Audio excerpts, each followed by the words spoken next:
Because people ask me about my hair all the time. They're like, ooh, it's really cute. How long does it take? Can I pet you? I'm like, oh.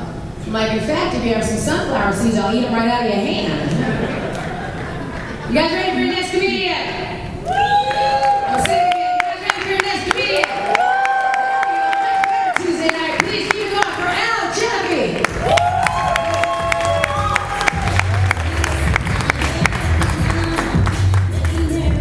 Hey, how's it going? I'm Jaffe. This last weekend, I was watching a Pauly Shore flick, and you know it's a real bad sign when you think, if I kill myself right now, I won't have to finish this movie. I'm a full-time college student, and I'm holding off on dating until I finally finish college, and by the time that's going to be, I'll be 29. That's really kind of scary, because right now, standing on the stage, I can see 30 in the distance. And just like with Sarah Palin and Putin, I can wave to it. and dating at 30 is freaking insane, especially with women that don't have kids but still want kids. Because at that age, every period starts to land like a fucking boulder. Each date is kind of like dealing with a worker who really needs to make a sale. Boom. Time's running out. Boom. I want my baby. Boom. Give me my baby. Boom. A lot of people discuss the reason why they want kids, and a lot of times the reason seems to be like, well, I want someone to take care of me when I'm old. Or they want the unconditional love of a child. Not me. I just think having a kid is the easiest way I can fuck with the world after I'm dead. I mean, a lot of parents talk about like, having high expectations and high goals for their kids, like athletically or academically or socially. Once again, not me. As long as this kid doesn't go Menendez on me, it's all good. Wow, finally one person gets that reference. Excellent. So, but yeah, I mean, people talk, what was I getting at?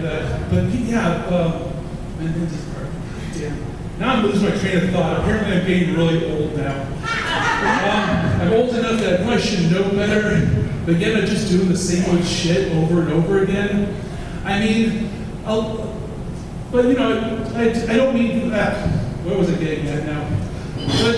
But don't get me wrong, I still want to have kids, but I don't want to deal with the other person.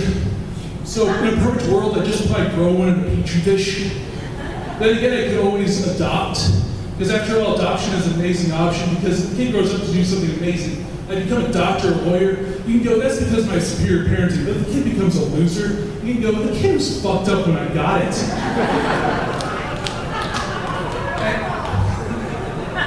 That's true. And you talk about like parents talking about their kids and their children, and I just think that this has like a real lack of creativity. For mine, I just call them my spawn. Not like as insane, but more like salmon.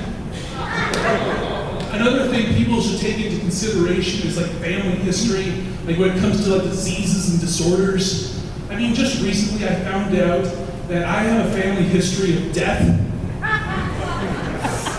How freaky is that? Death runs in my family. I'm real screwed. My family is also really dysfunctional. I got in a shouting match with my mom. She called me a son of a bitch, and I got a little bit emotional because we finally agreed on something. That's my time. How's the comedy? I'm Alex Jaffe.